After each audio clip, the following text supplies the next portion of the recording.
Welcome to Dead Time. I hope you're ready for some hauntingly intriguing and mysterious stories. I'm your host, Mike Wapshall. And I'm Katrina Genovesan. Today we'll explore the Quinte region in search of stories from beyond. Some explained. And many unexplained. Do you believe that we were visited by the other side? Some people apparently don't, but what we're about to show you might change your mind. First off, we head to Kingston, Ontario. Fort Henry was built by the British during the War of 1812 to protect the land from a possible American attack. It's been designated as a National Historic Site of Canada since 2007, but it has more than a historical background that draws people to its site.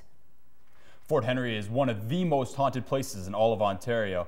Many of the people who work there have reported seeing strange and unexplainable things. Well, I don't know, Katrina, it seems a little iffy. What do you think about the whole thing? No, I totally believe in ghosts. In fact, I like to think there could be something beyond death, and I think that Fort Henry is a perfect example of that. What makes you say that? Hearing footsteps or seeing things possibly being moved? What leads you to believe that there could be ghosts there? Well, you're doubting may be right, Mike, but I think we should let our audience decide that for themselves. Let's take a look.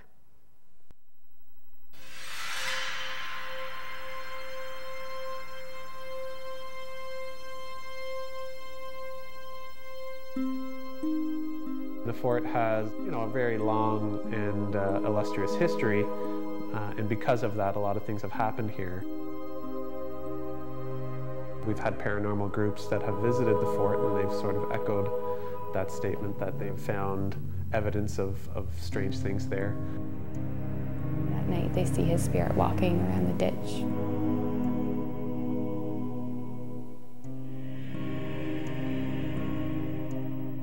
There are things that can't be explained.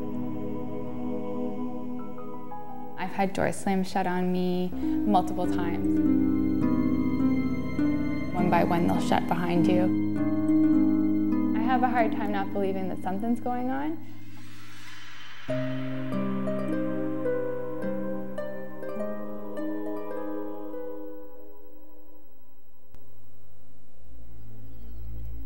Fort Henry is one of Canada's most haunted historical sites. The fort strategically overlooks the St. Lawrence River and the city of Kingston, Ontario.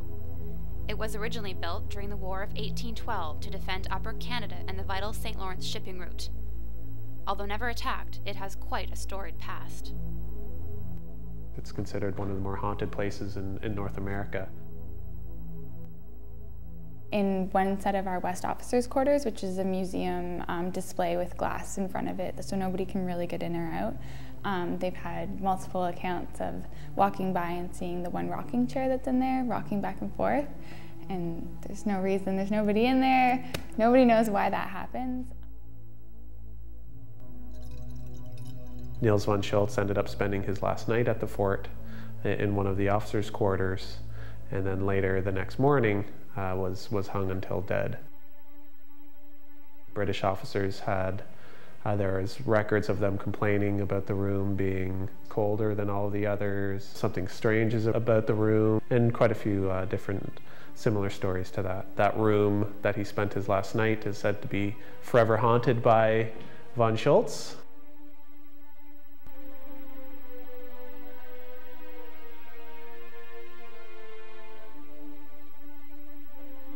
Fort Henry has a number of rooms, all interconnected through a series of passageways, which are linked to one long hallway.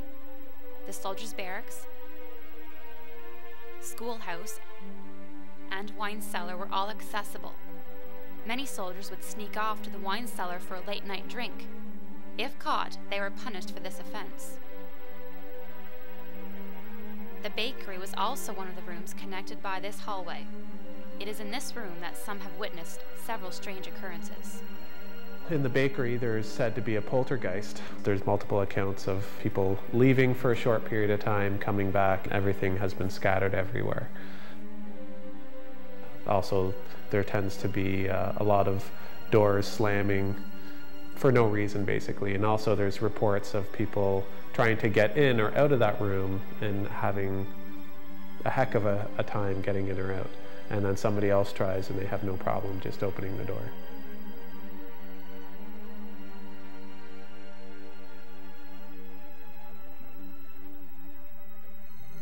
The center of Fort Henry, known as the Parade Square, also has its fair share of hauntings. In the parade square, there was what's called the wandering bombardier. So there was a soldier who was being disciplined, had to march in the heat, middle of the day, and ended up suffering from heat stroke and ended up dying. In the winter, somebody's here alone and then they hear footsteps outside and they go and they look and they follow footsteps and then they just end in the middle of the parade square and there's no direction that they go, but there's no person standing there. So that has become known as the wandering bombardier, who still haunts the parade square, you know, day or night. Beneath the parade square, deep in Fort Henry, lies a series of interconnecting tunnels. These tunnels lead to various battlements that would have been used in times of war if the fort was ever attacked. Within these tunnels, many stories of ghostly sounds and sightings exist.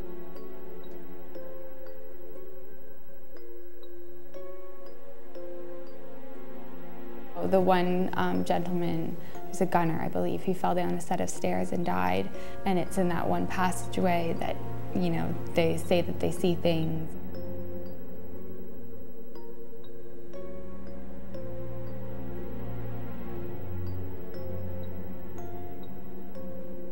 In the West Rivers fire chambers, there was areas where they're hearing breaking glass or something smashing, and upon inspection, there's no person found or no broken material or glass.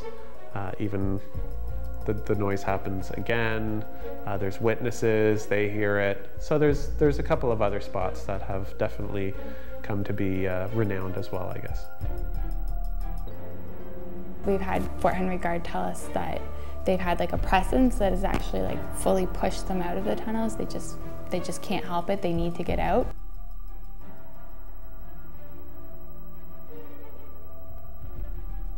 Apparitions seen walking about the fort, breaking glass, voices, objects moving around without an explanation. Fort Henry has been open to the public as a museum since 1936. Today, visitors can arrange to visit this historical site and see and hear for themselves if there's anything that exists in dead time. Well, there was some pretty cool shots and everything in that video there, Katrina, but I'm still not certain on it. I'm not 100% sold of the ghosts of Fort Henry. Well, have you ever been there? Of course I have. I live in Kingston. Have you? I have been there, and whenever I go there, I get like a spooky kind of eerie feeling. I've been there on multiple occasions. I don't get that feeling, so I'm going to put that one out the window. Wow, I know you find it hard to believe, Mike, but some of our crew that went there have this picture that they just can't explain. This is Will. He was our camera guy. Will, what do you have here that you wanted to show us? So what we have is in one of the hallways underneath Fort Henry, there's an orb that we took a picture of, and it wasn't there in real life, but whenever we took the picture and we looked at it later, there was this orb that we couldn't explain, and we're underground, so there's no like sunlight peeking in or anything. Couldn't it just be a reflection off like a light or a dust bunny or something like that? Well, that's the thing though, like we thought the same thing, but if it was a dust bunny or something, the light would be coming from a different direction and it wouldn't show up like that on the camera. So we're not sure what it is. It could be a ghost, it could be something else, but the way we felt in that hall was a little weird, and you know, that showing up on camera. Believe, Mike, believe. No, well, I was going to say, well, I appreciate you bringing that in. No problem. Thanks for having me, guys. Let us know what you thought of our stories. Email us at deadtimetv@gmail.com. After the break, we'll return with some information from stories around the world.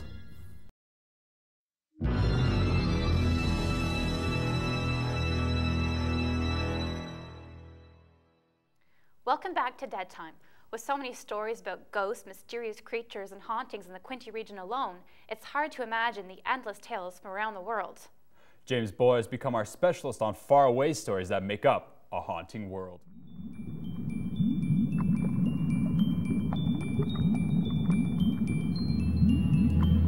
Around the world since the beginning